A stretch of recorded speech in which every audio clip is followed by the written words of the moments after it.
Bueno, hasingo gera, kaixo, egun ondan, eskerrik asko gaur hemen izateagatik.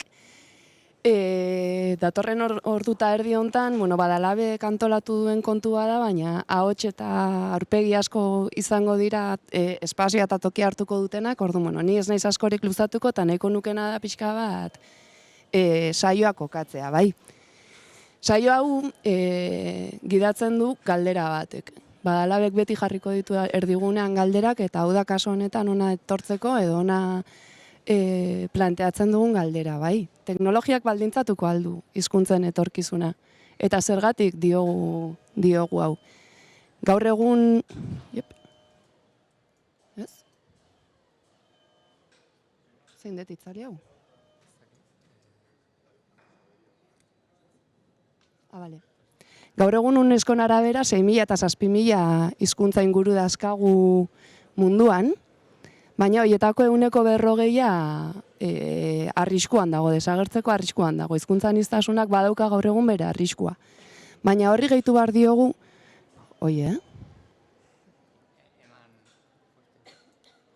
Eta infuerte. Orain. Bale, hortik. Honi gehitu behar diogu kontu bat. Gaur egun, gure bizitzaren denbora luze bat internetera edo digitalera konektatuta pasatzen dugu, ezta? Eta kornai esatera datorrena azken finean da, UNESCOren zenbaki horiek nolabait gutxietxe egiten dituztela, hori ez, digitalidadearen arriskuak. Eta horrek... Eta non dago portatila? Hor dago. Esaten duna da azkenean hizkuntzen 100% dela nolabait digitalidade honetan bizirauteko edo aukerak dituena. Imaginatuko dugu denak pixka bat zeintzu diran hizkuntza horiek, ez? Eta ni gehiago luzatu gabe, nahiko nieke hitza eman hitzentroko hitziar aldaberi, eta Laios Kooperatiba do Tex sareko beina tirasu egiri eta bikontekeko arantza del pozori. Eta beraiei eskatu dioguna azkenean da, nolabait, ez dut aipatu orain arte, baina saioaren egitura joango da abstraktoenetik ukigarrienera, bai. Lehen tarte honetan elkarrizketa bat entzungo dugu, kokatzeko marko teorikoan edo pixka bat abstraktoago horretan, teknologian lanean ari diren horiek nola bizi duten gaur egungo egoera, pixka bat eskatu zaiena izan da, nondik gatozen teknologiaren esparruan orain arte egindako lana kontatu diezaguten, gaur egun non gauden eta pixka bat etorkizunera begira zeintzuk izango lirateken ez, identifikatzen diren aukerak. Orduan, zuena da hitza, lehenengo galderakin hasiko gera, bai, orain arte zuek denbora luzea daramazueia eta lan mordo bat induzue teknologiaren esparru hontan, zeintzuk dira, zerk ekarri gaitu edo, zerk ekarri du euskera onaino, ez? Eta zer egin dugu ondo? Euskerarekin lanean urte asko daramatzagu, batez ere hitzentrotik, ez urte asko daramatzete euskerarekin eta euskeraren hizkuntza teknologiekin lanean. Eta, azkenengo 5-10 urteetan, eraldaketa izugarria izan da mundu mailan teknologiaren ikuspuntutik. Egondan aldaketarik handiena izan da sare neuronalak erabiltzen hasi ahal izan dugula. Sare neuronalak erabili ahal izan ditugu, datuak ere gero eta gehiago daudelako, mundu digitalean gero eta datu gehiago eskuragarri daude, erabilgarri daude, eta baita ere ordenagailuak gero eta konputazioa egiteko ahalmen handiagoa daukate. Orduan, 3 gauza horiek egin dute hizkuntzaren teknologiak azkenengo urteotan ikaragarri aurreratzea. Ez bakarrik euskerarekin, hizkuntza guztiekin, eta hizkuntza teknologietan ikerketa egiten duten mundu mailako lantalde gehienak, 3 gauza hauekin, aurrera pausu ikaragarriak eman dituzte hizkuntza guztietarako. Eta, Euskal Herriko eragileek ere hori baliatuz euskerarekin ere aurrerapenak egin ahal izan ditugu. gaur egun euskerarako dauden datuak erabiliz, beste hizkuntzetarako erabili diren sare neuronalen arkitekturak eta erabiliz, eta gaur egun dagoen konputazio botere hori ere ustiatuz, ez? Eta orduan hortik gatoz, azkenengo urteetan izugarrizko aurrerapenak lortu ditugu, hizkuntza teknologian euskararako emaitza hobeagoak lortu ditugu, gehien bat horregatik, ez? Zuen. Bai, erabat ados, igual pixka bat zehaztearren, oso sarrera argi eta zehatzain dezu, datutaz hitz egiten deunen, hitz egiten deu testutaz, baino ahotsaz barkatu, eta irudietaz, bai, geroz eta badaude, ez, oain ja piloto moduan eta, testua, irudiak edo bideoak sortzen diren, automatikoki sortzen dituzten sistemak, bai, Eta geroz eta ohikoagoa da, ikusiko duen bezala, agindu bitartez makinekin hitzeitea edo itzulpen automatikoa, ez? Itzulpen automatikoa adibide garbi bada, nune hondan eraldaketa hori, Arantxak aipatzen duen eraldaketa hori, ez? Eta orduan nik ez dauket egia esan gehiago aipatzeko, uste hor gaudela, hortik gatozela bai. Bai, ni pixka osatzeko edo beste ikuspegi batetik edo teknologikoa den kooperatiba batean lan egiten dut, eta ez, elkarlan teknologikorako elkarte bateko kide naiz ere, baino nolabait nik uste teknologiak beti auki beharko luke ere ikuspegi humanista bat, eta hortik pixka kokatzeko ere iruditzen zait hori, ez, nondik gatozen hizkuntza teknologietan euskeraz, ez, galdetzen degunean kontuan izan behar dugu, ez, Goiatzek hasieran aipatu duen hori, ez, zorionez euskera 100% horretan dagoela, ez daki kontziente gean, eta ze esfortzu suposatzen duen horrek, benetan horre egoteko, hau da, desagertzea arriskutik pixkat urruntzeko.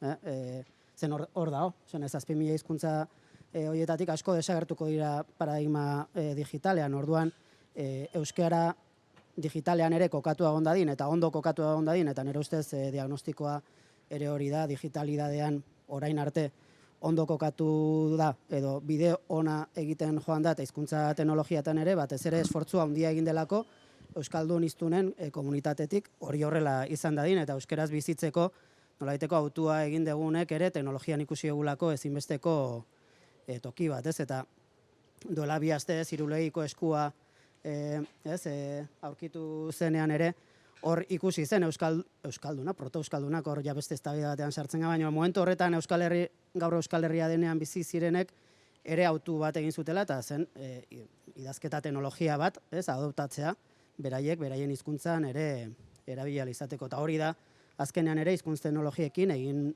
dena orain arte, ez? Nolai dauden teknologietan ere, ikerketaren, hitz-zentroa, Bikontek, Eluiar, eta etorriko garenen bitartez ikerketa egin eta gure bizitzarako behar ditugun tresnak sortzea modu komunitarioan esango nuke, ez? Komunitarioan, instituzio publikoen laguntzarekin, baina hor kokatzen da, hau da, nik uste kontziente izan behar geha ere euskarak eta euskarazko hizkuntz teknologiek oso merkatu urria izango dutela, orduan merkatua ez badago nondik soportatuko dugu. Egin behar den ikerketa eta garapen guztia, segurazki komunitatetik. Eta zorionez, Euskal Herrian bai unibertsitatetik eta bai software librearen komunitateetatik eta dago jende asko, gauzak egiteko prest. Bale, eta hor jarri dezagun pixka bat fokua gaur egun horretan, ez? Bota dituzue kontu batzuk gaur egun kokatzen gaituztenak, baina igual indargune eta ahulguneen begiradatik begiratu dezakegu, ez? Gaur egun zertan da euskera indartsu?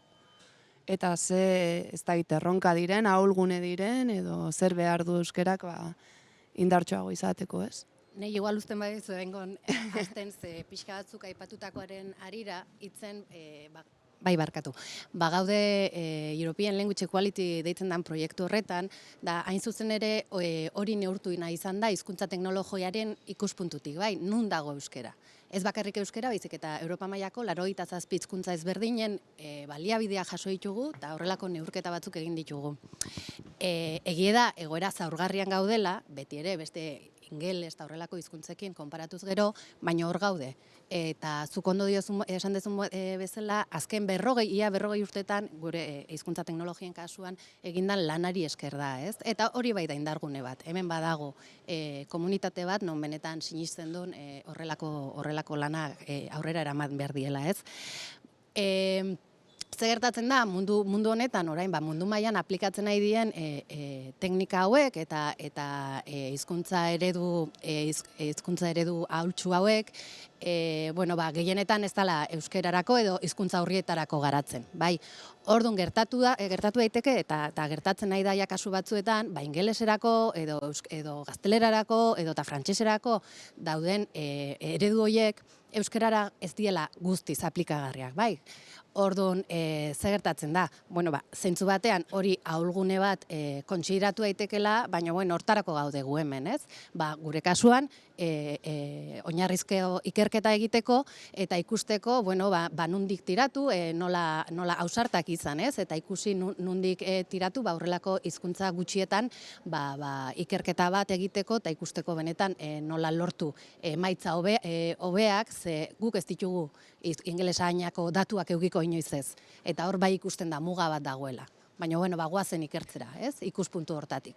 Eta goazen gero hau, bai komunitateri, ez? Baina mundu mailako komunitateari erakustera. Beda, hau ikasi dugu euskerarako. Goazen aplikatzea beste hizkuntza urri batzuetan bai. Ze ziur aski aplikagarria izango da, ez? Eta, hoi pixka bat, igual ikerketaren ikuspuntutik, ez? Zuek igual aplikatugoa dauzkezuela, ez? Beste ikuspuntu batzuk, baita dauzkezu zer esanak.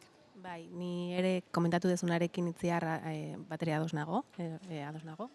Egia da gaur egun aplikazio erabilgarri batzuk badauzkagula, ez? Adibidez, itzulpen automatikoko sistema ezberdina daude, aplikazio ezberdina daude, erabili daitezke, jendea erabiltzen ari da, bai?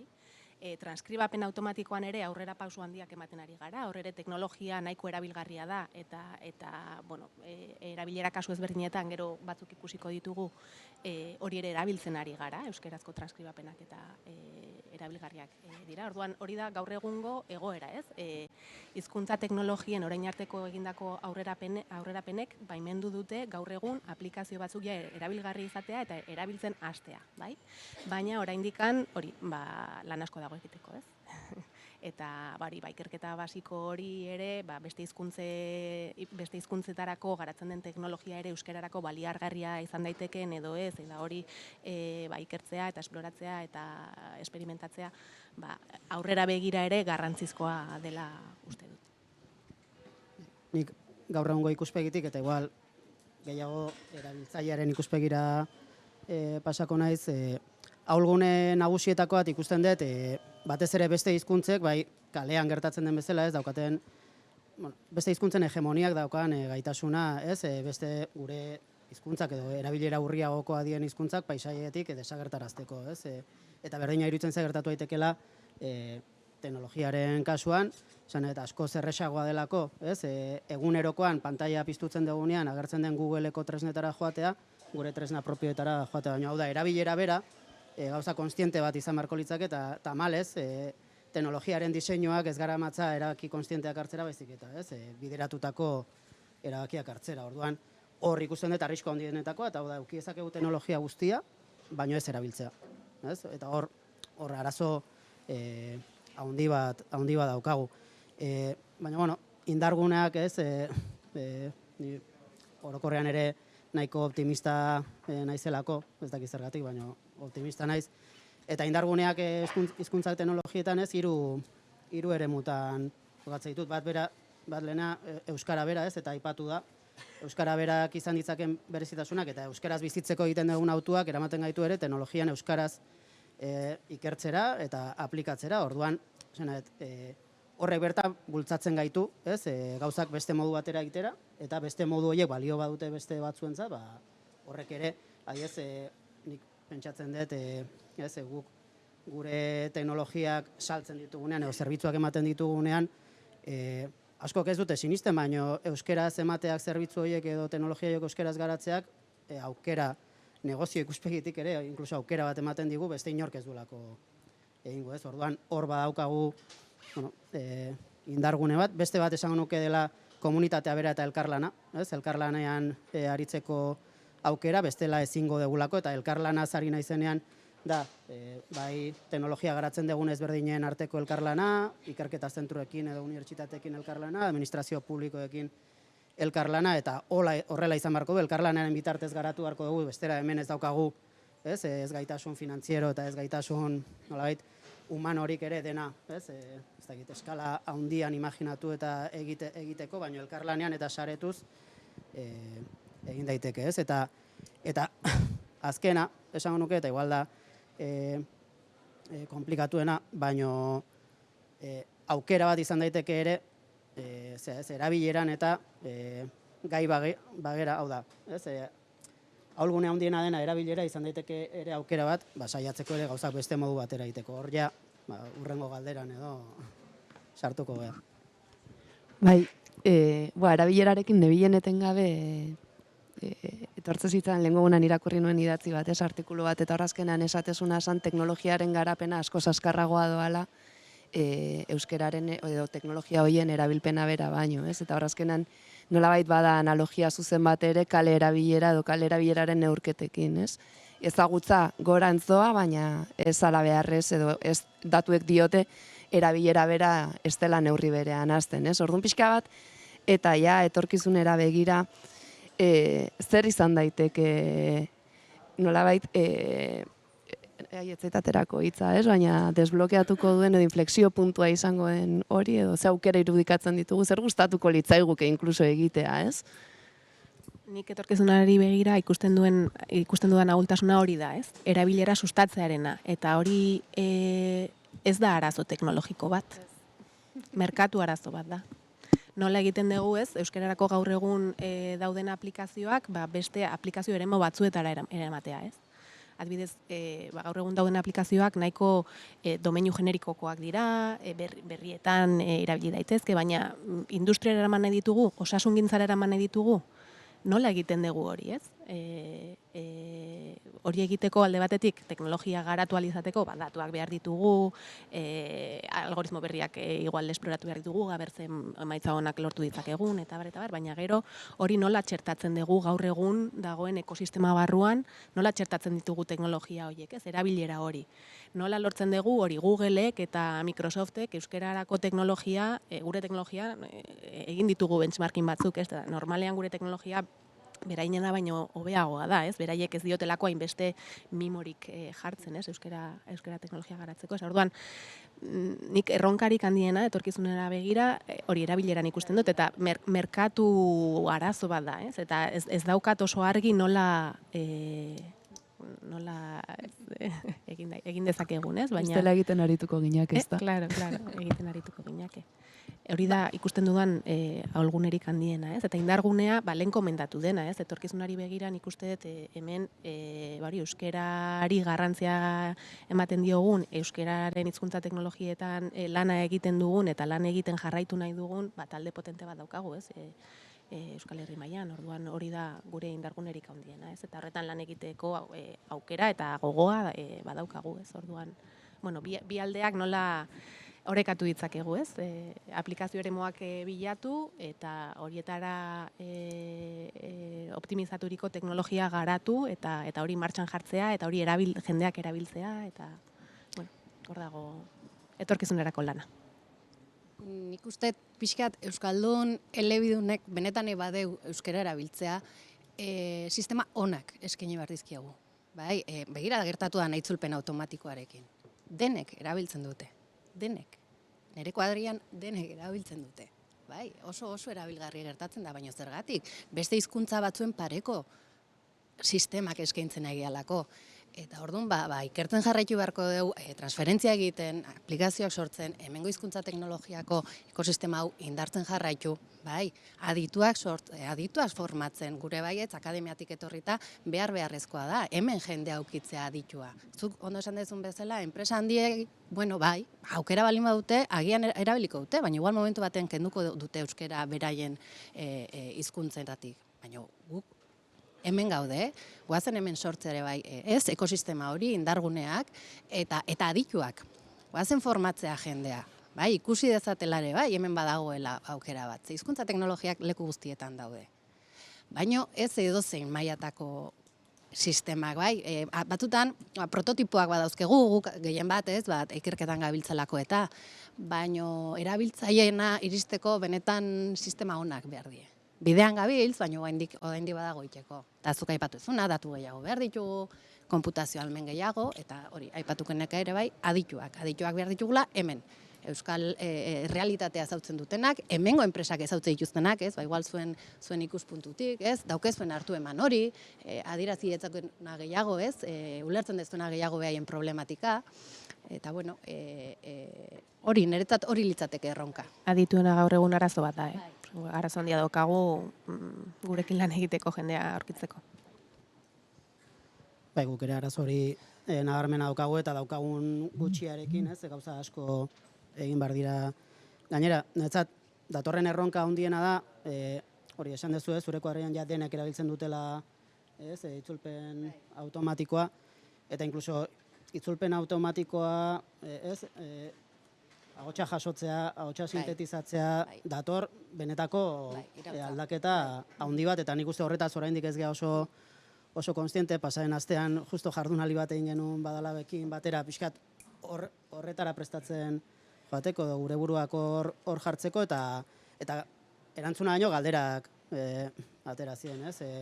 Zen zer izangoa positiboa euskararentzat edo negatiboa euskararentzat, adibidez, nik edonerekin hitz egitea euskeraz eta berak ulertzea bere hizkuntzan, ez? Ze hizkuntza joera hartuko ditugu horrelako teknologiak gorputzean eramaten ditugunean. Zena, etor badaude galdera batzuk oso totxoa dienak, eta, bueno, gaur ez digu denbora emango horri erantzuteko, igual bai norbaitei kezka sortzen badio edo paperean idazteko, baino hor daukagu erronka handia, hori badator eta hor nun kokatzen gean benetan, hiztun komunitate bezala, eta niretzat hor klabea izangoa klabetakoa eta gutxitan aipatzen dena, baino teknologia hauen jabetza norena izango den, da galdera klabe bat, instituzio publikoe finantziatzen badute, ez, oinarrizko ikerketarekin garatu behar bada, merkatu gutxi balin badago eta komunitatean zabaldu behar badagu, igual jabetza publiko komunitarioko teknologiak izan beharko dute, eta hori izangoa seguraski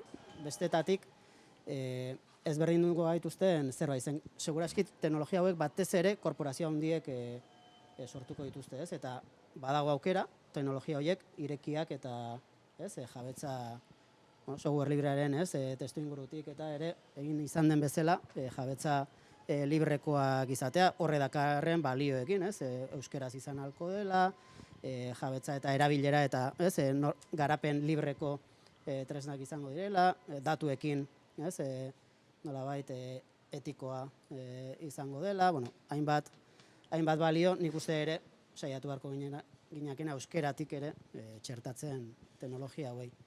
Eta, bidea luzea dator, gai honetan, lan asko dago egiteko, eta nik uste ere hori, horrelako gaietan lan egiteko behar den jendea formatu eta horiek laneratzea proiektu kolektiboetan, hor datorren erronka hurbila, esango nuke.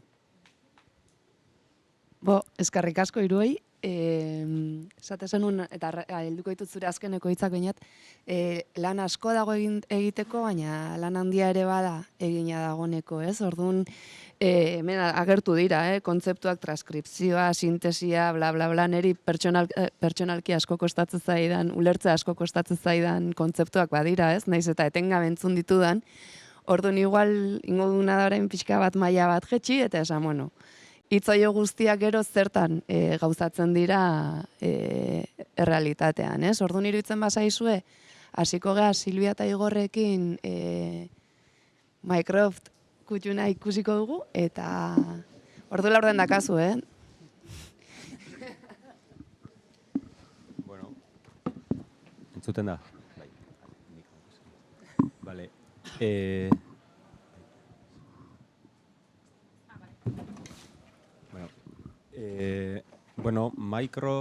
Mycroft.eus proiektua, bere maitza da gero hor martxan ikusiko duen katxarrotxo hori.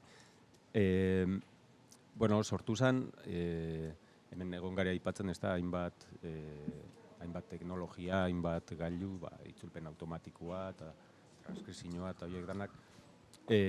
Bueno, gailu bat, oindala bizpairu urte, bueno, sartzen hasi zana, ez da, eta gero eta etxe gehiotan ikusten hasi ginena, bosgorailu adimendunak, ez? Google eta Alexa eta hauein moduko altabostxo horreik, non, bueno, esaten dut ez dut nahizu, jarri dazu irratia, erosketa zerrendara gehitu ez dakiz zer, alarma bat jarri, seguraldi ingo dau, eta olako txeginduak betetzen dauen gailu horreik, etxietan gero eta gehiago sartzen hasi zian, eta baina, bueno, hasi zian sartzen gaztelaniaz, ezta? Eta bueno, pizkatxo bat hor, ikusi goen, zelako arriskua zauen, bueno, nahikoa izaten da batzuetan, nola, Gabonetako kanpaina hon bat, derrepente ia etxe guztixetan nolakoak egoteko, ezta? Netflix be bai, egun batetik bestera, derrepente, munduan adauko, ni bakarrik ez, bueno. Eta altabozekin be bai, egun batetik bestera, horiek etxien badaz, eta horreik euskeraz itxen badu, gaina aurrek zenbat erabiltzen dabien, ezta? Zen naturaltasunakin hitz egiten dabien gailuekin, eta bueno, gure aurrek etxien gauza da ikusentzunezkoak, bueno, ja nagusiki erderetan jasoten dituzte, baina gainera beraiek etxe barruen hitz egiten hasiko die gaztelaniaz, ez da gailuak hola behartuta, eta esan dago, bueno, izin duin zerbait, euskeraz egon daitzezen olako bosgorailu adimendunak, eta, bueno, bosgorailu adimendunak azken finien bier daue bi hizkuntza teknologia, ez da, lehen aipatu dauen transkripzio teknologia, goiatzek esan dauena, dala, azkenien hizketa bidez esan dakua testu bihurtzeko teknologia, ez da, transkripzio automatikoa, eta bestia berak erantzuten dauenien, berak hizketaz erantzuten dau, orduen hori da hizketako sintesia, ez da, testu bat hizketa bihurtzia aldanik eta modu natural eta honenien. Eta, bueno, nolabait, Euskal Herrixen eta euskeran dako badaz teknologia horiek, ez da, hizketa ezagutza eta hizketaren sintesia, eta, bueno, horiekin bakarrik bosgorailu adimendu bat itxeko beste gauza asko bierdie, baina, bueno, nolabait euki gauen Mycroft proiektuan berri, eta Mycroft da software libre bidezko bosgorailu adimendun baten proiektua. Eta orduen, bueno, software librea da, ez edo zeinekin leike hartu, aldatu, eta bere harretara egokitu, eta, bueno, pentsagoen proiektu interesgarri bat izan leikela, ez da, hartzia Mycroft, eta, bueno, ja hemen baezen teknologiakin euskeratzia, eta, bueno, horlako proiektu baten abiatu ginen, elu jarren, geu bakarrik itxeko pentsagoen igual pizkat proiektua ondisa izango zana, eta bilatu genitxun, horretako zein bazkide izan leiken egokisa, eta, bueno, talaiosekin, guken harremana pixkat lehenautik, eskura gutxiago ezagutu genitxun talaiosen bitxartez, eta hirurok elkarlanien hasi ginen Mycroft.eus proiektua garatzen. Eta, bueno, nik uste garapena eta zer izendan eta igual lobeto Silvia kontauko duzku. Bai, entzuten da, ez? Bai. Bale, hori, berak esan duen bezala, topatu genuen Mycroft proiektua, software librean, eta orduan gurera ekarri genuen, eta lehenengo pausua zen euskaratzea, Elujaren orai zerbitzuak jartzea, eta bigarrena zen, ja ulertzen zuen katxarroa euskeraz, eta esaten zuen gauzak euskeraz, bigarrena zen eskilak euskeratu baitare. Eskilak dira, esaten dugunean, seguraldia da, eta erantzuten duenean, hori eskil bat da. Eta ez bakarrik euskaratu baizik eta gure realitatera ekarri, ez? Ez da bakarrik esatea izu jarri irratia, baizik eta nire irratia, Euskal Herriko irratia jarri zazu. Orduan jarri genuen hemengo irratiak baitare, eta adibidez seguraldiaren kasuan zerbitzu lokalak erabiltzen ditugu, ez? Hor dago Euskal Met zerbitzua erabiltzeko, eta hori zertatu genuen. Era berean baita ere egin genuen eskil berriak. Adibidez, famatua dena da Aupa Mauriza eskila, baina, hori egin daitekela edozein gauza, ez? Eta proiektuenen ikuste bi zutabe nagusiak izan direla komunitatea, ezin delako banandu software librea eta komunitatea, ez? Eta horregatik baitaren nahi dugu proiektu honetan jendea sartzea, eta nolabait elkarbanatzea proiektu hau, eta jendeek garapenean ere parte hartzea, eta bueno, zuek jakiteko irekia dago edo nor sartu daitezen, eta gure egin duguna hartu edo elkarbanatu edo berera ekarri nahi dutena. Eta beste zutabe bat da elkarlana. Beraiek da aipatu dute, baino oso importantea izan da proiektu honetan, ze bai esparru ekonomikoan eta garapenean klabe izan da laguntzak lortzeko ekonomikoan, esparru ekonomikoan, baino garatzeko hau ez genuke bakarrik ailegatuko katxarro hau egitera, ez? Eta eskiak egin genuen, eskaratu genuen, baino baita ere eduki dugu hausnarketa bat eta onera ekarri nahi dut, aber nola esaten dudan hau, baino da genero ikuspegiaren ideia, ez. Eta adibidez Mycroft, eta bueno, ezagutzen dugu Alexa, Siri eta den hauek, ez. Eta daukate arazo asko bat da emakumeen nortasuna imitatu nahi dutela, edo emakume hausa dute, emakume izena dute. Eta gu ez dakigu noraino helduko garen hausnarketa honetan, baino behintzat Mycroft izen neutro bat du, esan dut Mycroft. Barkatu Mycroft. Lasai. Vale. Honek izen neutro bat du, eta ahots neutro bat garatzen ari da Luiara, baino momentuz gizonezko ahots bat du.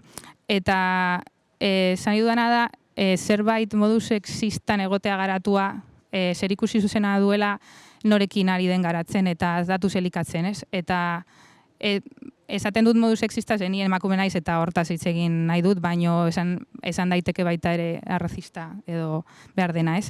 Eta teknologia gu garatzaile bezala ikuspuntu hauek mahai gainean jarri behar degula. Eta bakarrik hori aipatu nahiko nuen. Eta besterik ez, demoarekin jungo beraz. Orain bai, Mycroft. Bale, bai hori da, astu jaku berari mikrofonua isilarazti alen, eta bere izena gora eta bera gabehitzen nien, batzutan pentsetan dago, jartzen da entzuten, eta bueno, ez da zer ulertuko zauen. Kontua da, horixe, beste dozeinek bezala, dauko olako esnatze agindu bat edo, ez da, beste batzui OK Google edo Hey Alexa edo esaten jakon bezala, momentuz inglesez dauko izena eta esnatzea bisua. Aldatu behar dut zeuz, euskaldun hori inglesesko olako izenak pixka kosta dutzen jako igual. Baina, bueno, gero hortik aurrera ja euskarazko komanduak ulertzen ditu, eta igual goazen ikustera zelako gauzakin leiken, ez da? Hey Mycroft, eguraldia.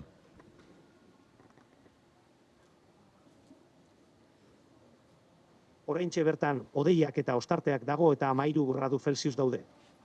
Gaurko iragarpena 13ko gehienezko temperaturak eta 11 gutxieneko temperaturak. Hey Mycroft, zer egun da gaur?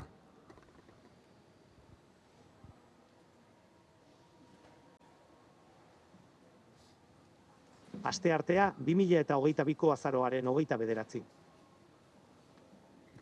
Hey Mycroft, zer ordu da? 10:29 da. Hey Mycroft, aupa Maurizia.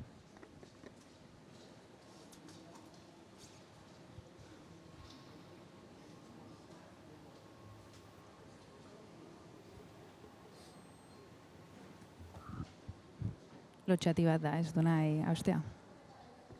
Hey Mycroft, Harry Perlata.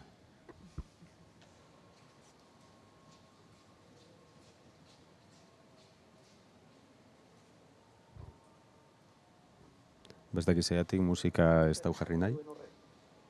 Zezan dau? Mikrofonu. Vale. Azken aukera edo. Hey Mycroft, aupa Maurizia.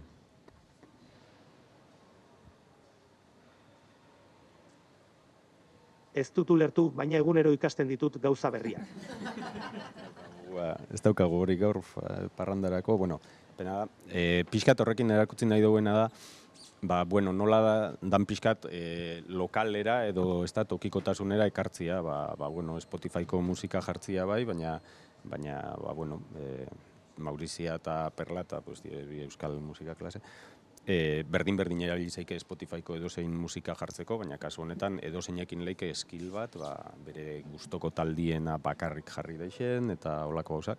Horrek ikusten dau, bai tokitukotasuna, baina baita nola egokitu zaiken, nola edozeinekin leiken honei ekarpenak, skill berezituak itxeko, bere gailuari, bere dendan erosteko edo beste hainbat gauza.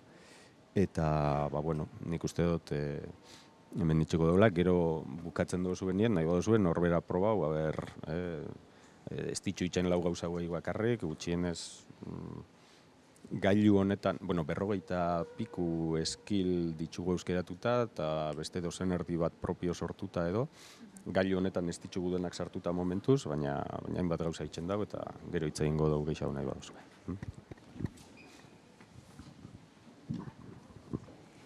Nik hor bi gauza, esan desunean tokikotasunera ekartziana, ez? Azkenian atzo, nire alabakin ondin inguruan hitz egiten esatezian bai amatxo oso, ondo nik euskeraz hitz egingo jot, baina gaztelerazko musika jarri halko dut, ez?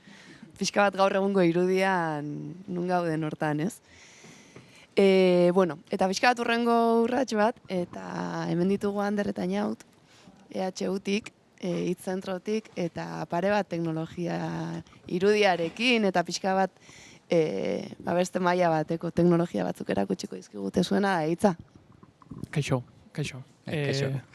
Bueno, nik ze esangoet, ikerkuntza zentro batetik gatoz, ikerkuntzak esparru honetan daukan garrantzia azpimarratu beharrik ez dago nire ustez, baina batzutan gogorarazi behar da, ikerkuntzak emaitzak poliki ematen dituela, ez? Eta euskarazko hizkuntza teknologiak garatzen urte asko damazkigula, eta, bueno, emaitzak orain oso ona ditugu, baina, bueno, urte askotan jendeak lan asko egin du, eta publikoaren aldetik edo erabiltzaileen aldetik, bueno, ulertzeko den moduan, baina beti ez da erantzuna onena izan, eta orain baditugula adibide batzuk, hizkuntza teknologia hauek funtzionatzen dutela, euskeraz oso ondo dabiltzela, eta jendeak bai erabiltzen dituela, gogoratu ezagun, gaur orain egiten dugun ikerkuntzak etorkizunean emango dituen frutuak ere onak izango dela. Orduan, bueno, pare bat guk ikerkuntza egiten dugu, ez dugu produktua garatzen, baina gure ikerkuntzaren bueno, bidean edo alboan tarteka sortzen ditugu aplikazioak edo erabilera kasuak, eta horietako pare bat aurkeztuko dizkizuegu Anderrek eta biak, bale?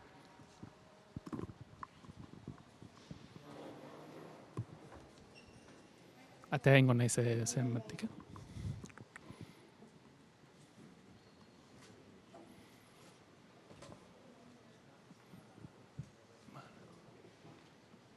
Hau da, ez da. Segundo bat.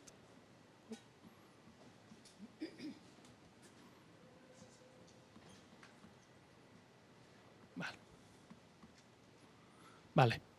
Bueno, nik lehenengo azalduko dizuet pixka bat galdera erantzun sistemen eta galdera erantzun sistema konbertsazionalen inguruan egin dugun lana, eta gero Anderrek pixka bat irudien sorkuntzari buruz hitz egingo du.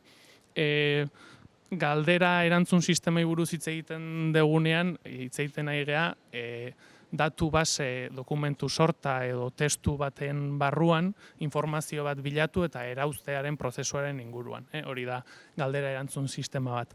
Askotan guk badaukagu konsultatu nahi dugun zerbait, zeozer konkretua atera nahi dugu hortatik, eta zein dan modu egokiena hori egiteko, euskerazko testuaz ari gerenean.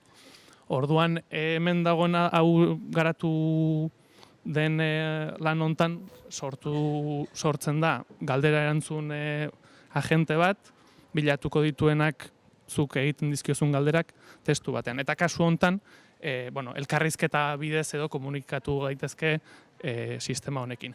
Izan daiteke adibidez, skill estiloko zerbait, gero bozgorailu adimendun baten txertatu daitekena galderak egin eta informazioa jasotzeko.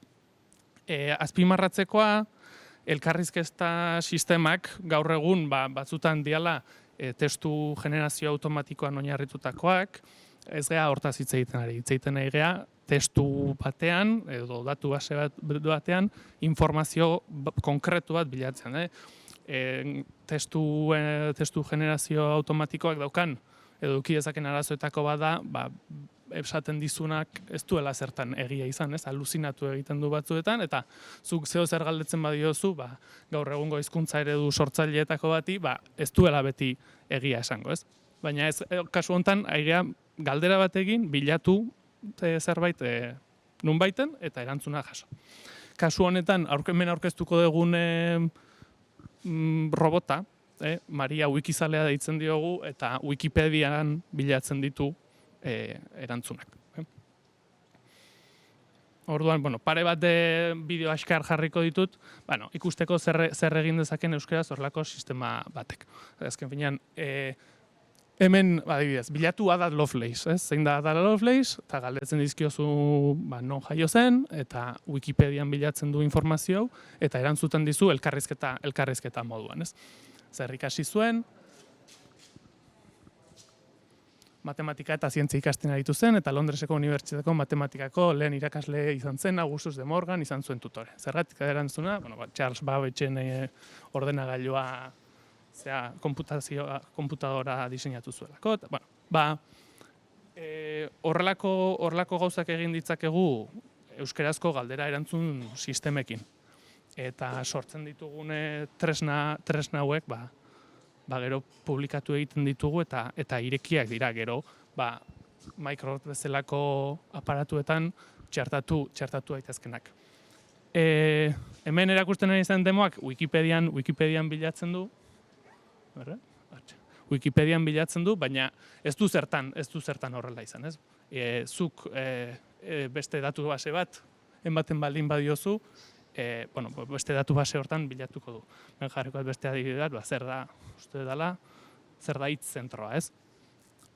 Hitz zentroa interesatzen zait, erantzuten dizu, zer jakin ez hitz zentroari buruz, zer da zentro hau, EHUko ikerketa zentroa da, hizkuntza teknologietan aritzen dena, ze helburu ditu, erreferentziazko zentroa da hizkuntza teknologietan, eta arlo horretako ikerketa, prestakuntza, transferentzia, pixka bat ikuste zuen onde joan, ezta? Orduan, horrelako sistema baten aplikazioak Wikipedia haratago, izan daitezkenak, jarrikoet, pantalla osoan jarrikoet, ezta? Hori zein da? Goian eskubitan daukazu. Hemen, ezta?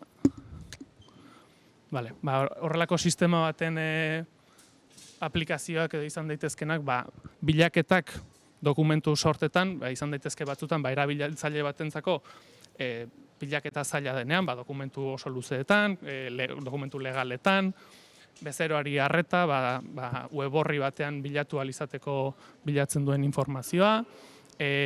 Horrelako aplikazioak garatu daitezke domeinu konkretu baterako, adibidez, osasun sisteman edo entrenatu daiteke bereziki galdera erantzun sistema hau domeinu hortako erantzunak zuzenean emateko, eta gertaeren egiaztapena edo dala esaldi bat egiazkoa da ala ez, norbaitek txio bat jartzen du astakeri badana eta sistema bat bilatzeko ea hori egia dan ala ez, adibidez. Eta hoixe da nik aipatzeko daukadana eta oin handerri emango diot. Nire txanda.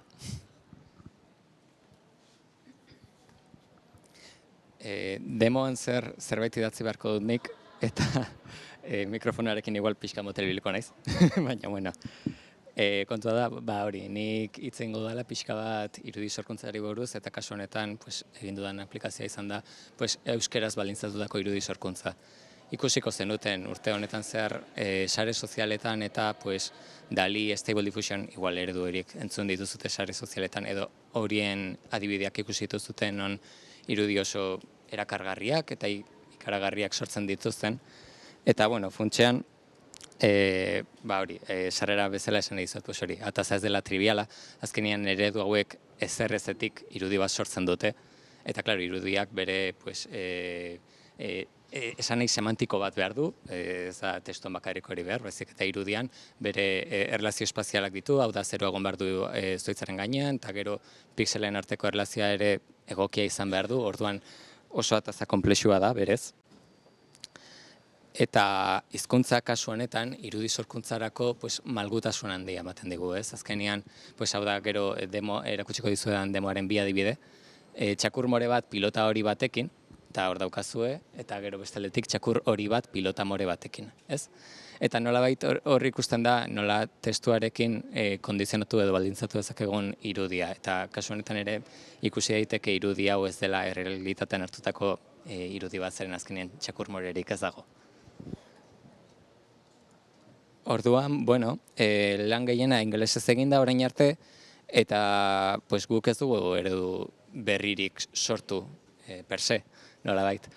Azkenean guk egin dugun gauza bat da, eta, igual ez dizut komentatuko lehenengo demo erakutsiko dizuet, eta gero ondorioetara iritsiko gara eta hor komentatuko du zertxo bait. Baina, hau izango litzateke adibidea, hor testu bat idatzi dut, adibidez Donostia Salvador Dalik margotuta, eta hainbat irudi sortzen ditu. Irudi bakoitzak tardatzen du 5 segundu sortzen nolabait, eta nolabait, hau ez da Donostia, badakigu. Baina nolabait aurra agertzen diren eraikinak eta agian zertxobait gogorazten digu hiri honi buruz, ez? Nolabait, orduan, hemen klikatzen baldin badut. Bai. Vale. Mi esker. Ez, zoom pixkat egin dut hobeto ikusi ahal izateko. Eta orduan, adibide bat egingo dut orain, adibidez, 3 kalabaza, erraldoi, sagarrondo baten azpian. Hori izango litzateke, okurritu zaidana. Sagarrondo baten azpian. Bale. Honek zertxo bat tardatuko du, orain gure zerbitzaratara bidaltzen ari da, 4 irudi sortuko ditu, eta orduan gutxi gora 20 segundu inguru, hemen kontadorea. Eta, dena ondo badabil, zeren hau momentuan egiten ere garen gauza bada, hainbat irudi ikusiko ditugu. Ez dut esperantzarik dena oso ondo ingo dituenik, ziurrenik 3 kalabaza baino gehiago egingo ditu, kontatzea asko kostatzen zaio irudi sorreran. Sagarrondoan balitek ere kalabaza batzuk ikustea. Zen azkenean, kao en la mar. Orain lehen probatu dut, eta lehen ondo zebilen. De hecho, uste dut lehioa irekita dagoela, eta lehen txakur batekin probatu dut, adibidez. Hemen ikusten da, txakurraren postura arraroa da, pilotaren kolorea ere pixka bat artifiziala egin daiteke, zen kasu honetan sortu dena izan da txakur bat pilota gorri batekin. Behintzat, beste adibide batzuk grabatu ditut eta bideo batzuk ditut erakutsi alditu denak. Ze pena. Probatu berriro nahi badezu, 20 segundu bat ditugu. Bai, eskau da justa adibide bera. Eta hau aurreratu dezaket ez ditugu 20 segundu ditzen behar. Bale. Hemen dikanengoa. Igual kalitatea ez da berena. Bale. Batzutan 3 kalabaza erraldoi egiten ditu. Ez dakit esan dezakedan hau sagarrondo bat denik, zeren hemen kalabaza dago. Zuhaitzetikan. Baina, hemen gauza batzuk ondo egiten ditu. Kalabazak lurrean daude, zuhaitzak lurretik ateratzen dira, eta gauza batzuk hori inkonstienteki ontzat ematen dugu, ez? Baina harrigarria izan daiteke. Hau egia da, gero, hurrengo adibidera baldin manijoa. Hemen, igual. Bai, hau ja pixka bat irudi normaletan aurki ez daitezkeen gauzak izan daitezke, zeren hemen. Bai. Godzilla kontxako hondartzan bainatzen, adibidez. Eta aurrera baldin bagoaz, momentu batean,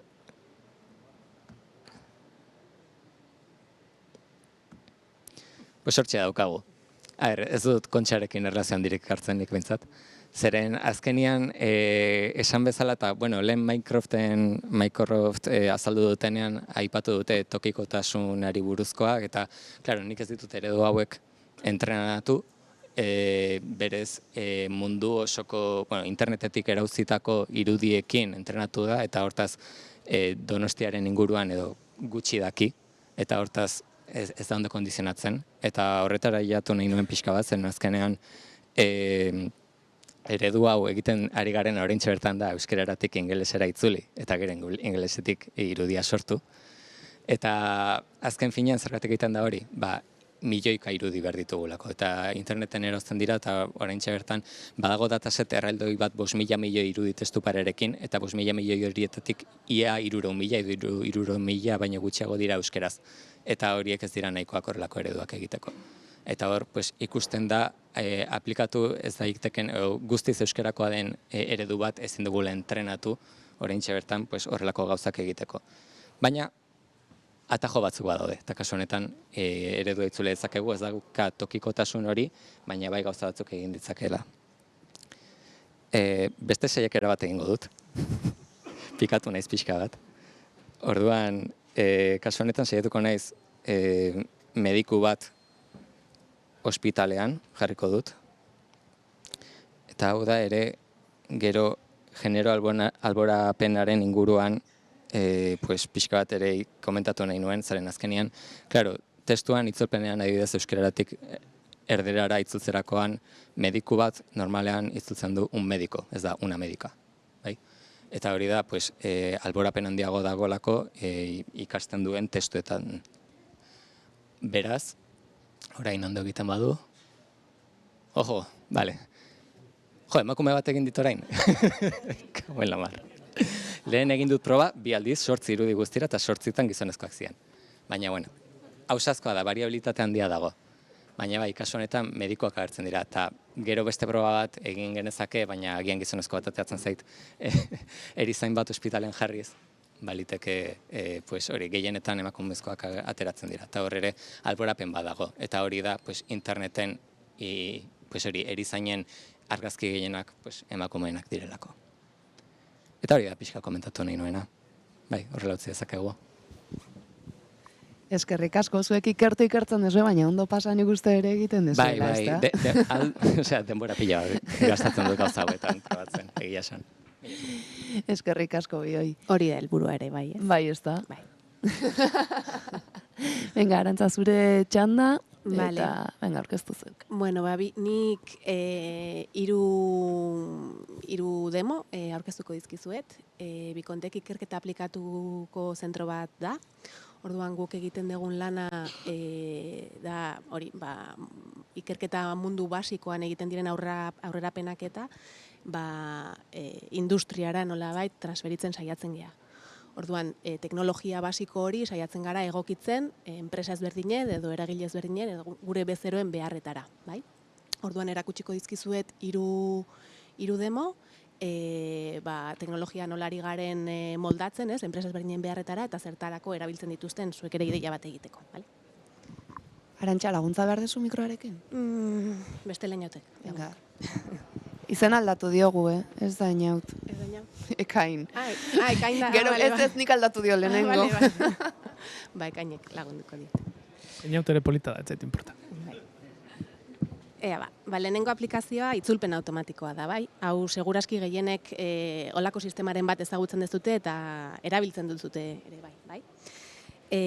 Guk zer egin dugu, euskera eta gaztelania, ingeles eta frantsesaren arteko datuak lortu eta ereduak sortu, bai? Aplikazioa edo gure bezerorik handiena kasu honetan nori izan da, Eusko Jaurlaritza bera, bai?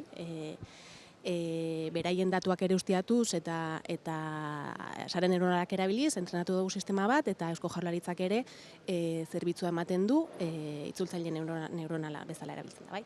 Deitzen da. Bikonteken teknologia oso antzekoa, batua zerbitzuak ere ematen du, eta gure zerbitzu honetan zein da ezberdintasuna guk hemen dauden datuak eta berehala lortzen ditugula eta erabili ditzakegula berriro ere ereduak hobetzen juteko. Bai? Eusko Jaurlaritzakoak prozesuak pixka bat gehiago tardatzen du, eta ikerketa gehiago egiteko ahalmena ematen digu, sistema honek. Orduan, zertarako, hauek zuek ere erabiliko duzu, baina zertarako erabil dezakezu eta guk adibidez batua monitoratu monitorizatzen dugu eta ikusten dugu pixka bat jendeak zertarako erabiltzen duen eta ikusten dugu hezkuntza mailan edo ikasleek asko erabiltzen dutela. Bai, lanak eta egin behar dituztenean, batez ere ingeleseko eta euskara eta frantseseko edukiak itzultzeko gaztelerakoak ere bai. Eta hor erabileran ikuste ditugu beti piko batzuk asteburutan eta eguberritan eta oporrak dauzkatenean erabilera gutxitu egiten da, baina astean zehar beti ere berriro igo egiten da, ez? Orduan erabilera kasu bat adibidea jartzeko, ez? Goazen Wikipediara, ingeleseko Wikipediara jungo gara eta lan bat egiten ari gara honi buruz, ez? Hau da, faraoi baten artikulu bati buruz, ez da, ingelesez dagoena nolabait euskerara itzuli nahi dugu. Ulertzeko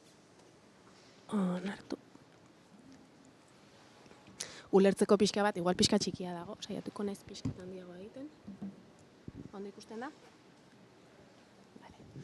Bueno, hau da, erabilera adibide bat, ez? Hori, ingeleseko Wikipedia artikulu bat aurkitzen duzu eta euskeratu nahi duzu, zer esaten duen pixka bat ulertzeko, bai? Hau da, erabilera bat. Ikusten duzuen moduan, teknologia ez da perfektua, akatsak daude, baina, bueno, gaur egungo teknologiak, imentzen du testu hori ingelesez oso ondo ez badakizu, euskeraz irakurtzen eta zer esaten duena ulertzen, bai? Edo beste erabilera kasu bat, frantseseko iragarki aldizkaria irakurri nahi duzu, ez? Frantsesa asko ez dakizu, baina beraiek zer esaten duten Txinako protesti buruz jakin nahi duzu, orduan joan zaitezke eta testua itzuli ere bai, bale?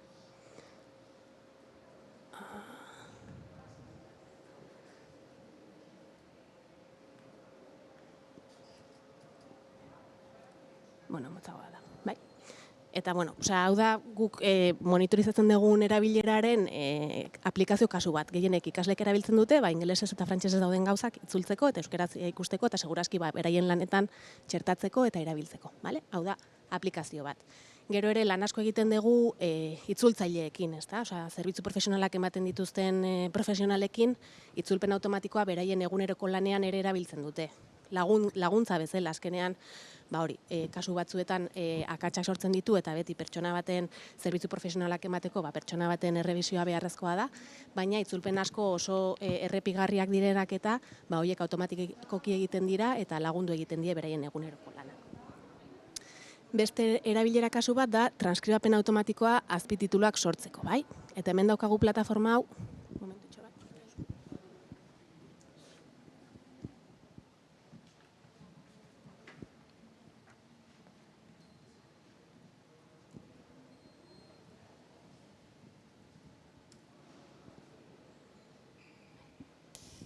pixkat handiago egingo dut ere, bai? Onda ikusten da, ezta? Bale. Plataforma hau idazle ditzen da eta ikusentzunezko edukien azpititulu automatikoak sortzeko erabiltzen dugu, bai? Plataforma hau gehien bat ETBek erabiltzen du, baina Radio Televisión Espainolarekin ere ari gara lanean eta beste broadcaster batzuekin ere ari gara lanean. Eta ideia zein da, grabatutako edukien azpitituluak sortzeko teknologia erabiltzea eta azpititulu automatiko horiek gero beraien produktorek eta erabiltzea azpitituluak sortzeko. Hau ere errebisatu behar dute azpititulu automatikoek akatsak dauzkate, baina kasu batzuetan honek ere lagundu egiten du lana azkarrago egiten eta hobeto egiten. Eta kasu batzuetan adibidez, eguraldiarekin, euskerazko eguraldiarekin zer gertatzen zaie, eguraldia emititu baino igual ordu erdi lehenago bukatzen dute grabatzen. Eta orduan ez die denbora ematen azpitituluak eskuz sortzeko. Eta hasi dira zerbitzu hau ere automatikoki egiten. Igotzen dute eguraldiko bideoa, igotzen dute idazle plataformara, azpititulu automatikoa sortzen dute, eta teknologia hainbeste egokitu dugu eguraldiaren edukira, hiztegia, han agertzen diren herri txiki guztien izenak eta txertatu ditugu, eta lortzen ditugun emaitzak akats batzuk dauzkate, baina animatu dira ETBtik azpititulu horiek zuzenean emititzea. Orduan, egunen batean eguraldia ikusten ari bazarete eta azpitituluak jartzen badituzue, gure plataformarekin sortuak dira. Erakutsiko dizuet adibidea. Entzuten da?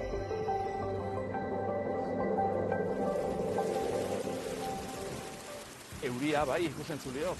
euria eta hotxe eta guzti, etxarri arana zen. Gainera arazelik ordua zehaztu digu. 3 laurden gutxi ziren eta ni behintzat harrapatu nau. Baina nik uste dut arrazeli bezala gaur euria botatako lekuetan jendeak gustora busti dela.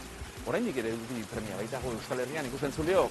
Ego mendebal, tormento en general, gaur esaera horri makina bat buelta eman diot arratsaldean.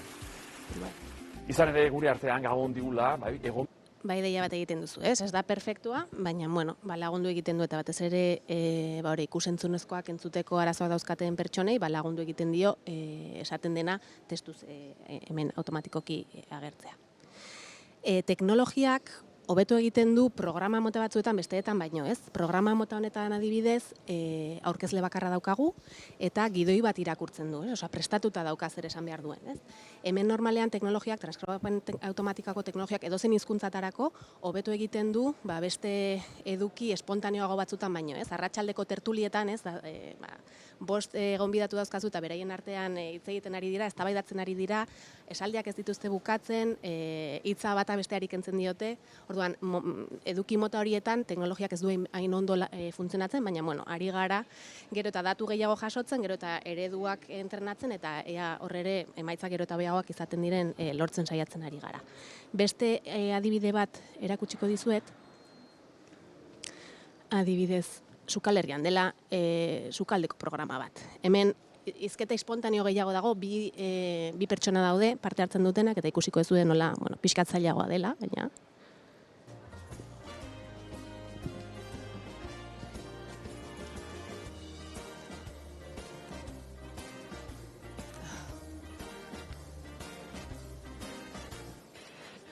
Ai, ama.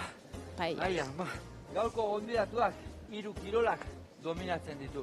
Baina gaurkoan usten dut, korrikaz arituko garela, Behobian. Entzuten duzu ere musika dago latzean, ez? Hori ere diskriminatzea.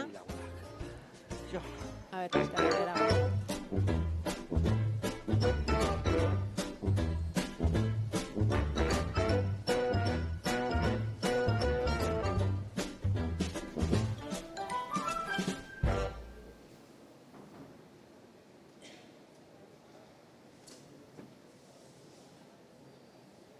Kaixo launak, eguerdion, eta Julen, ongi etorri, zemuz geha, gazte. Eskerrik asko, ondo.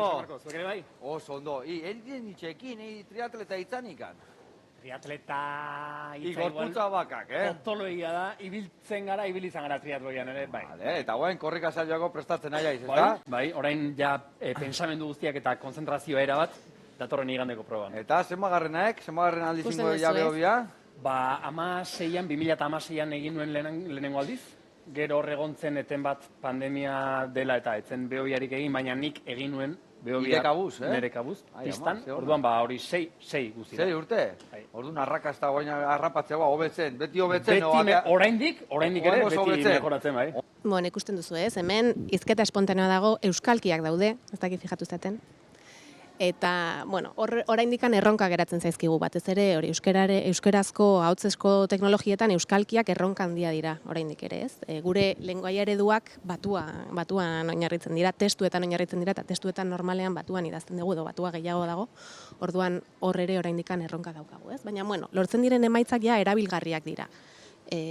Azpitituluak sortzen dituzten profesionalek hauek erabili ditzakete, lana hortik hasteko, ez? Esterotik hasteko.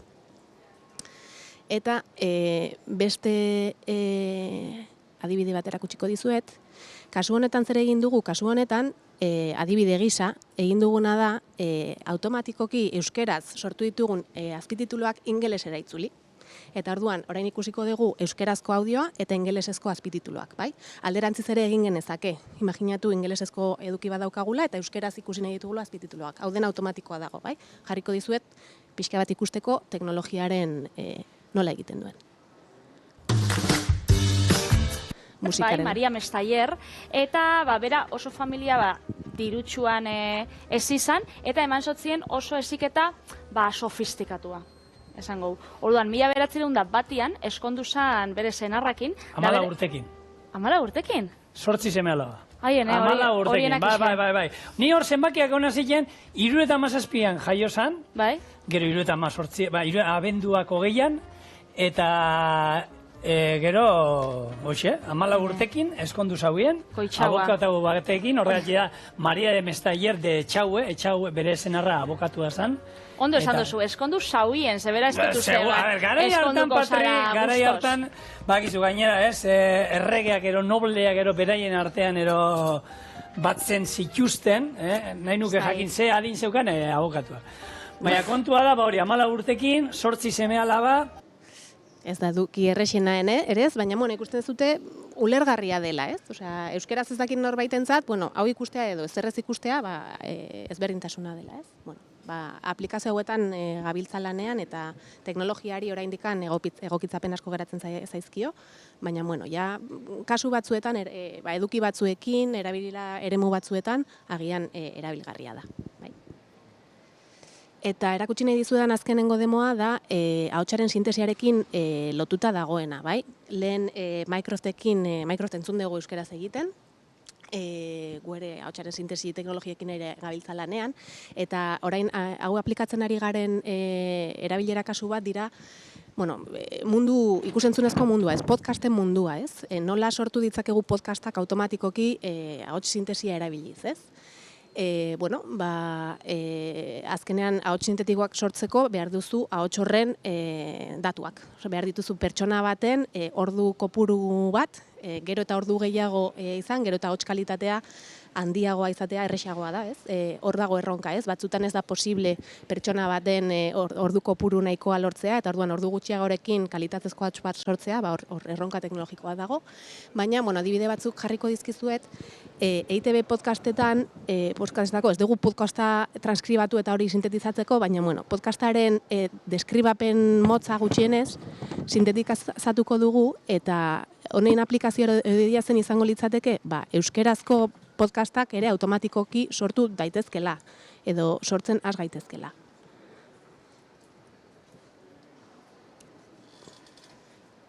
Ea, emango diot.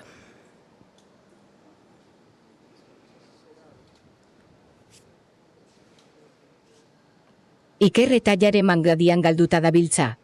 Iker lasaitasuna mantentzen alegintzen da baina Jare, ordea, gainezka eginda dago azken aldian gertatu zaionarekin, eta batez ere, nizarrengaitik.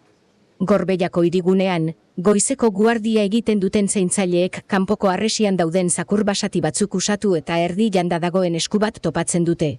Ikusten duzute, ez, ahots honen prosodiak balio duela gauzak deskribatzeko, ez? Ipuin bat kontatzeko, berri motzak edo kontatzeko, eta teknologia hau ere erabiltzen hasi gara eta enpresa batzuk eskatzen hasi dira horrelako aplikazioak eta garatzeko. Eta hau zan azkenengo adibidea. Eskerrik asko Arantxa eta eskerrik asko parte hartzen aritu zaten edo ekarpenak egin dituzen guzti hori. Nahiko nuke berreskuratu pixka berriro hasierako galdera, ez? Zenen bilen orain ikusi dugu pixka bat zein dan argazki osoa hemen ordu bete eskaxean partekatu ahal izan duguna, ez? Eta azken finean itzultzen baldin bagera azken hasierako galdera horretara. Baldintzatuko ote dute teknologiek hizkuntzen etorkizuna, ez? Hemen ikusi ditugu adibideak oroar gure bizitzako esparru guztiak bustitzen dituztenak, ez? Gure etxeko egunerokotasuna edo lantokiko egunerokotasuna, eskolak, ikerketak, arteaz, poesia ere badakite egiten bazabiltzatela automatikoki, ez? Lehengo haindala ez gehiagi entzun ahal izan genuen irratian elkarrizketa bat, adimen artifizial bati egindakoa, hor usten dut, ez? Nik nire partetik labei dagokionean eskaintza bat baino egitea ez nuke nahi, eta lab laborategia da, imperfektua da, eta teknologia imperfektuak maite ditugu, ez? Nolabait, gero gizartera iritsiko diren horiek modu hobeago baten iristeko balioko badu behintzat, ez? Eta ni nire partetik isildo egingo naiz, baina bai gustatuko litzaidake, hemen parte hartzen entzuten aritu zeraten on ahotsa entzun ahal izatea ere, ez dakit gogoa izango duzuen, ez dakit galderarik baduzuen, edo besterik espada ere entzutea ez hitz baten entzun duzen honekin guztiarekin zuek zerekin geratu zeraten.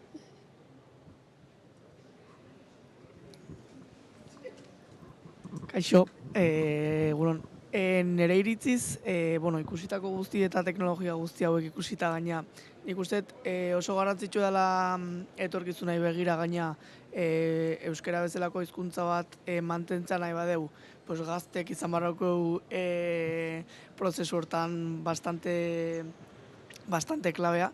Eta nik uste teknologia daunen erdibiden, azkenen interesgarri goaitela en plan gazteriantzat. Osa, azkenen olako gauza guai guztitugunen eta olako gaien inguruz hitz egiten deunen, pues ikusten deu benetan lan egiten nahi dela, benetan asko aporta daukela baita gaztek prozesu hortan, eta nik uste olako gauzak askoz gehiago hitz emarko ziren plan honen inguruz, nire du dauzket benetan en plan gaztek zenbatean joenteatzen gan olako gauzak egiten nahi diela, eta sin mas, nire aldetik pues, eskerrak ematea benetan olako gauzak egiten nahi izaten nahi, ze nik uste benetan teknologia eta hizkuntzak elkartze ditugunen daula hor bidea egiteko bide asko, baina aldi beren nik uste gogo asko baita jarri daizkela olako gauzak elkartzen diren. Así que, nire aldetik, eskerrak ematea, besterik ez.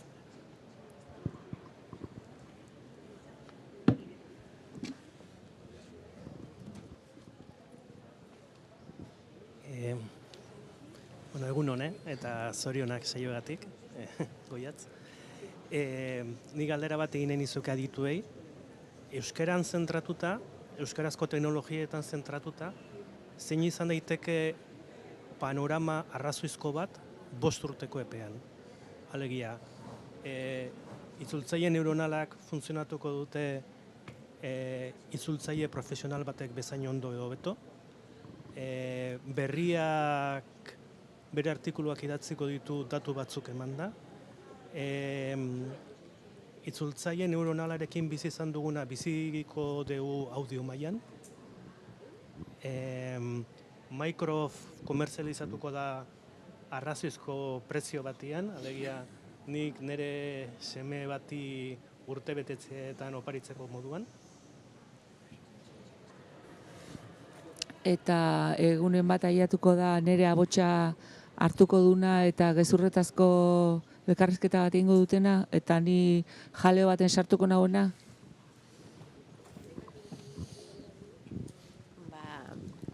Teknologikoki posible da, baina hor barrera legal pila bat daude. Osea, azkenean ahotsa datu pertsonal bat da. Eta orduan datu pertsonal hori ezin du edonork hartu eta teknologia garatzeko erabili. Osea, alde horretatik lasai egon, eta bestaldetik ere badago teknologia automatikoki nolabait identifikatzeko ahots bat sintetikoa den edo sintetikoa ez den, zu benetazkoa zaren edo ezaren, eta horretan ere ari gara lanean. Zibersegurtasunaren arloan, baina hor ere hori beharra ere sortzen ari da eta hor ari gara lanean. Orduan, teknologikoki posible da.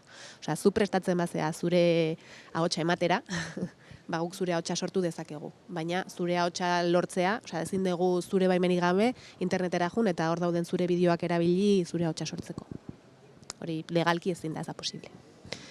Eta gero egin dituzun beste galderekin, itzulpen automatikoan agian nire lankidek hori erantzun hobeagoa daukate, baina nik uste dudana da, guk gaur egun dauden ereduak elikatzen jarraitu behar ditugula, datuekin, datu berriekin, gero eta datu gehiago lortu, gero eta kalitatea hobeagoa lortuko dugu. Eta gero, garapen teknologiko berriak egoten direnean, beti egoten da, ez dakit ingeleseko terminola da, hype bat egoten da, teknologiaren emaitzak oso altuak izaten dira, eta gero hori estabilizatzen da, beste paradigma berri bat etorri arte, eta orduan berriro ere emaitza hobeak lortu arte. Orduan, segurazki itzulpen automatikoarekin eta itzulpen neuronarekin nire iritzia da, hori, datuekin elikatzen dugunean, segurazki hobekuntzak lortuko ditugula, baina ez dira hain nabarmenak izango, itzulpen estatistikotik neuronalena izan direnak bezalakoak. Igual hemendikan 10 urtetara beste paradigma teknologiko bat dator eta horrekin emaitza oraindik hobeagoak lortuko ditugu. Hori itzulpenarekin. Hor badago igual bai domeinuaren domeinu zehatzetara aplikatzea. Teknologia hauek datu domeinu batzuko datuak daitezela, osasungintzako itzulpengintza dela edo beste espezializaziora jutea. Nik uste bai beste Arantxarekin ados nago. Eta gero, ahots teknologietan ere, ari gara, hori, emaitza, sare neuronalek ere emaitza asko zobeagoak lortu dituzte, baina ahotsan ikusi dizue, zailtasuna handiagoak daude. Euskalkiak, ahoskera ezberdinak, orduan ataza zailagoa da, orduan, nik uste dut oraindikan ataza oraindikan ez dagoela itzulpen neuronalan domeinu batean, ez? Zentratzen badezu ataza nolabait ja eginda bezala, ez? Edo konsideratzen da, ez? Baina ahotsaren teknologietan oraindik ez. Sintesian agian bai. Eta testuen sortkuntza automatikoan, ez, berriak, ez, kazetariak beharrez izatea edo teknologia zuzenean berriak sortzea, hor ingelesarekin emaitza honak sortzen ari dira, ez, modelo hauek, GPT-3 eta delakoak, baina euskararako oraindik ez daukagu hori. Euskararako oraindik eta behar diren datu kopuruak ikaragarri handiak dira. Eta hor dator pixkat ikerketa basiko hori, ez? Euskarako agian ez ditugu datu kopuru handi horiek eukiko, nola egin dezakegu dauden datu kopuruarekin, agian beste arkitektura batzuk probatuz, beste gauzak egiten, emaitza antzekoak edo berdinak lortu, baina berriak automatikoki sortzeran oraindik pixkat urrut ikusten dut. Bai, geure aldetik oindala gutxi adibidez, aritzu gare momentuz esperimentatzen, adibidez, bikoizketa automatikoekin, ez bakarrik transkribatzi automatikoki eta itzultzia, bizik eta baitxa ere, hizketa sintesi bidez ahotsa sortzia, ez da? Inin leike, azkenien teknologia horreik ordaz, gauza, teknologia hoien emaitza, hoietako bakoitza perfektua ez da neurrixen, teknologia konkatenatzen dituzun neurrixen, akatsoiek batu itzen die, baina interesa badau eta gogua ikaragarrixa da zenbat jentek nahi dauen, hori, ez? Nek antolatu nahiko hitzaldi bat euskeraz eta ikusiko da azpititulatuta edo bikoiztuta gaztelaniaz, hori da mundu guztixak nahi dauena eta momentuz bai, baina ez da komeni emaitzak ez dielako zera, ez? Eta bosturte barru, hor badau pizkatxo bat espektatiben kontua, ez da, ikusitxan nola denpora gutxixen zenbat hobetu dauen, batzupetoko da, eta erritmontan jarraitzu baten badau, hemendik oso gutxira, egongo gara ez dakin hor gertatzen dena da, lehen azaldu dago, ez da, egon zan paradigma aldaketa bat, zaren neuronal sakonak, etorri zen dela 5 edo zerbait urte, eta horreik ahalbidetu zauen, datu kopuruekin, datu kopuru jakin batzuekin, emaitzak asko hobetzia. Euskeraz eta jarri ginen horretara eta euskerandako dazen datuekin paradigma horreik aplikauta honetare eritxigare geroztik jarraitzen dugu datu gero eta gehiago eukitzen eta pixkat hobetzen, baina ez da izango lehengo jauzixa edo lehengo erritmoen nik uste dutze. Momentu baten iritsi zaenien puntu bateaino hobetzeko dakatzun margina askoz txikin hau da eta datu kopuru askoz haundixaua bierdozu salto oso txikinak iteko orduen. Ez dakit, beste momenturen baten, beste paradigma bat edo beste teknologia salto bat emuten bada ahalbidetuko duena, ez dakit. Baina aldi berien kontua da, ikerketa horiek, metodologia eta teknologia oinarrizkuena ingleserako eta beste hizkuntza batzuetarako itxendien ikerketatik datozenez, nik dauket sensazioa bentzet,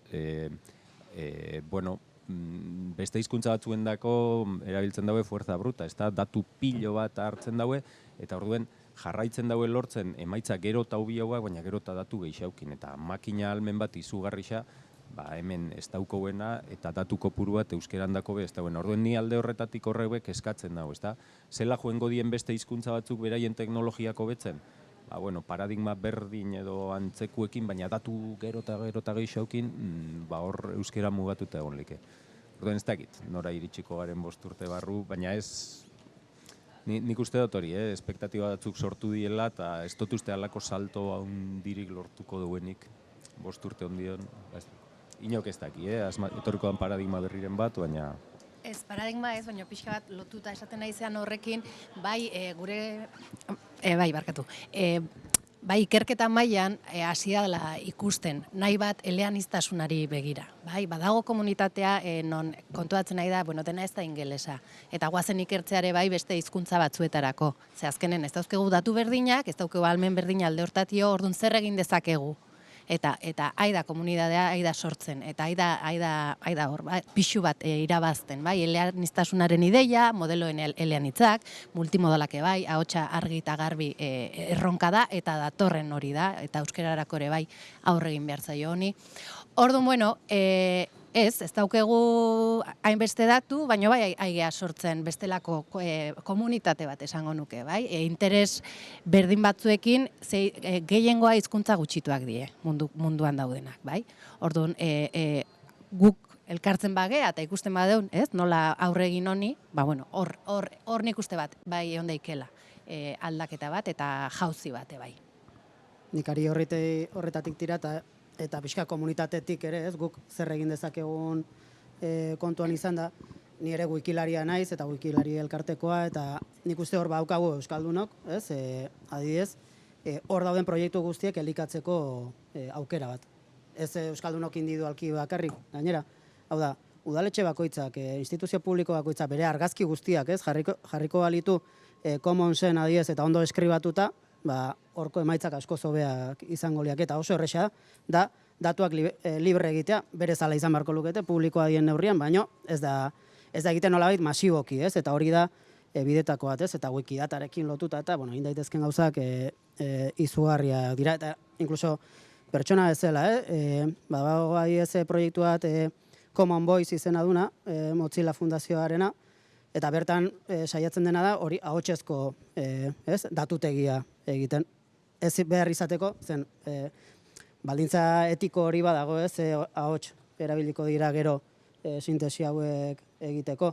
Guazen ahots korpus komunitario eta handi bat sortzera, ahots anonimoekin, eta hortik elikatuko da. Eta proiektu hori oso simplea da, eta egon horkin dezake, mobilean jarri zute aplikazioa, eta egunero 5 minutu hartu komunian, eta esaldi batzuk grabatu, ez? Baina datuen igoera nabarmen bat, nahita nahi ez, joan barko da konputazio igoera almenarekin, edo? Ez dakit hortik ulertu deten, baina... Azpie egituretan baita inbertitu gara. Bai, zen orain ari nahi zirudikatzen, ere supermundu politea eta arroxa koloretik, ez? Jarriko gera denako hain, 5 minutu komunean gauden bakoitzan, ahotsak grabatzen edo dana delakoa, ez? Edo irudiak etiketatzen. Baina gero hori konputazio almenarekin jun bar da. Bai, ez da? Ulertu nahi nuen. Eta gero Microsoftena galetu ez duna, ez, hilobari erosial izango diozun, da guk ez, proiektuan daukagun galdera handietakoa, zen, gu proiektuari nolait 3 fase edo, ez, jarri dizkiogu, lehenengoa da ikerketarena eta, ez, itzulpena eta ikerketarena, eta gero aparailuan ondo funtzionatzearena, hori iaia bukatua dago, esan dezakegu.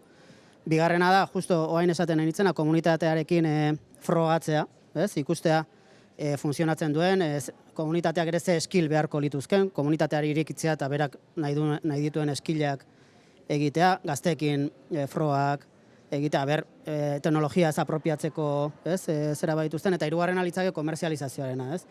Eta hor bai ikusten dugu, adibidez, aparatuarena, gainera bain atera zen, ez, Googleen edo Amazonenak kriston galerak eman dituela, ez, aparatua bera teknologia horrek, azkenean, Amazon ez ergatik egin du holako esprinta, nahi zuelako kokatu merkatuan, ez, hegemoniko bezala eta espazioa okupatu nahi zuelako. Guk ikusten duguna da, igual, etxeko aparatuak ez dula, eta hola esaten dut, transparenteki, igual horrek ez dula zentzurik.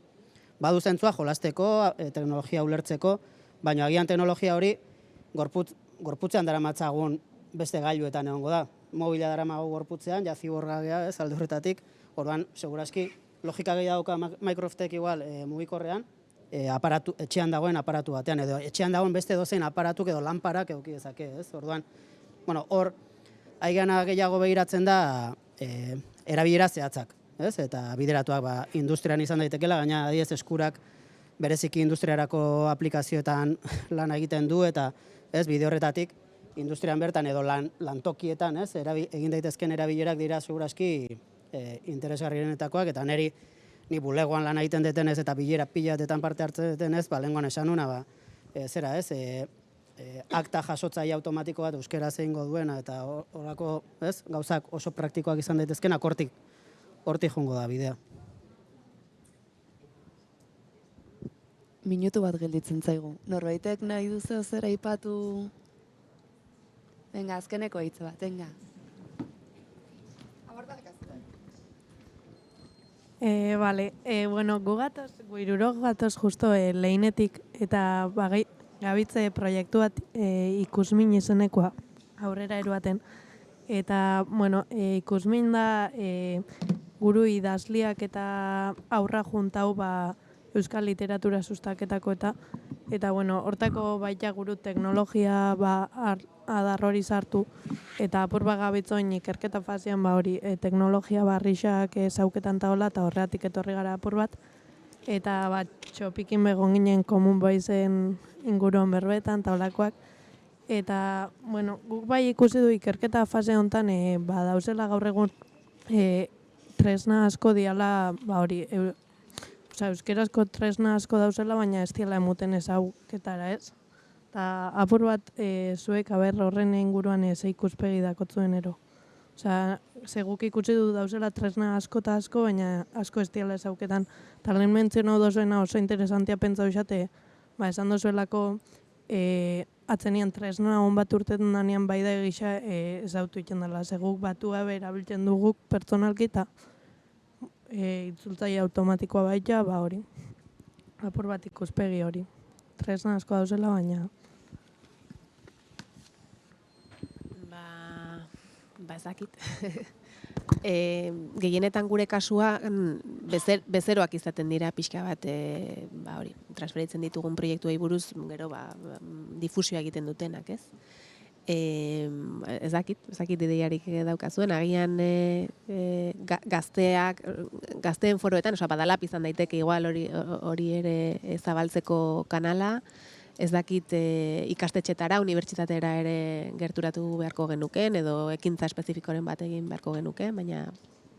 Guk egia esan badala betik ez daukagu deus diseinatuta hola berariaz, baina bada zerbait ikusi duguna etengabe aukerak daudela eta aukerak zabaltzen direla, esaten dozu eta mundu guztia dago etxon egon, zer dago hor, eta jende asko dago ulertu nahian eta ezagutu nahian, ez?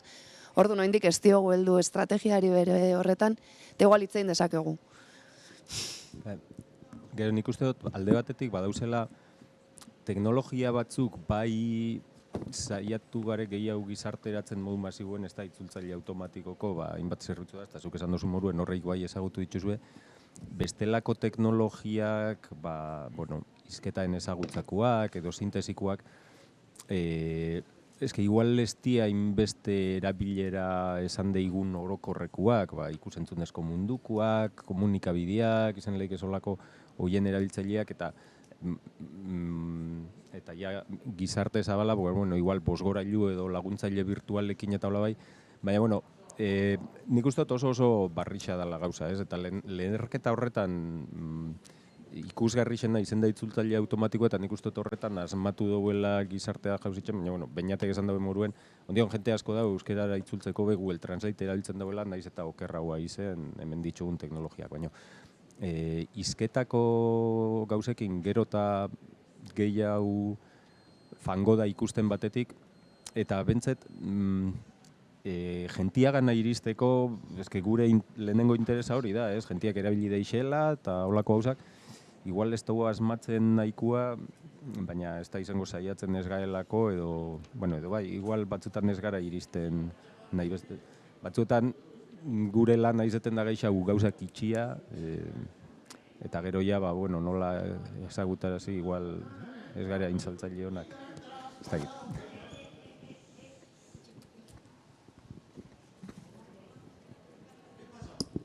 Barkau, horrekin lotuta, badau beste kontu garrantzitsu bat, eta da, batetik, teknologia sortzen duen jendeak ez duela agian hainbeste pentsatu behar, nola ezagutarazten dauen hori, ez baldin bada, erabili behar dozula, eta erabili behar dozun momentuan, badakizula non topatu eta nora joan. Baina lehenengo galdera ere izango litzateke zuek gazteok nondik jasotzen duzuen informazioa, eta zerien gantzatzen zareten. Ze teknologia edabideetan badago, hizkuntza guztietan. Ez? Teknopolis daukazu bezuek, beste hainbat egon izan dira ere, podcastetan ere badaude, eta hauei ez dakitzen bat elkarrizketa egin dizkiete urteetan zehar. Orduan bebai bada, kontsumo ohiturak, ez? Informazioaren kontsumo ohiturak nondik datozen ere pentsatzea.